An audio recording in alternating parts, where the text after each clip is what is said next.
أم علي تغيرت حياتها بعدما أصبحت قادرة على تلقي العلاج في منزلها، فهي مصابة بفشل كلوي مزمن وتخضع للعلاج البريتوني الذي يتسم بفوائد كثيرة. أحسن لي غسل في البيت أحسن والله العظيم.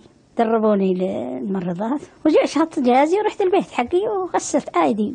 الغسل البريتوني يقوم بتصفية الدم عن طريق بطانة من البطن، وهو ما يسمى بالغشاء البريتوني، ويحتاج أيضا إلى قسطرة عبر جدار البطن وأكياس سوائل معدة مسبقا. ويعمل الغسل من خلال تسرب السموم الضارة والسوائل الزائدة عن الحاجة من الدم في اتجاه السائل البريتوني.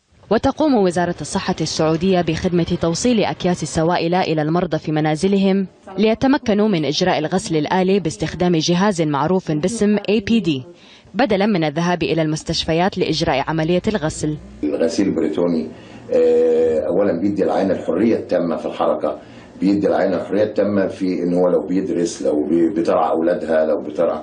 الغسيل البريتوني بيحمي العيان من الفيروسات اللي هي مشهورة نقلها عن طريق الغسيل الدموي. أم علي تخضع للعلاج البريتوني منذ 2.5 سنة، وهي مرتاحة بين أفراد عائلتها الذين يساعدونها في كل ما تحتاج إليه.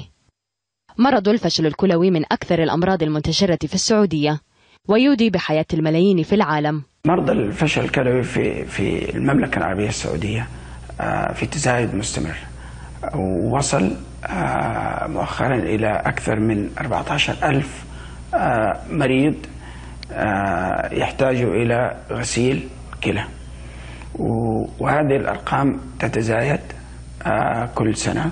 يحتاج مريض الفشل الكلوي المزمن إلى علاج كلوي بديل مدى الحياة، يتمثل إما بالغسل الكلوي الذي يتضمن الغسل الدموي أو البريتوني، أو زراعة الكلى كحل أخير. رشا خياط، العربية.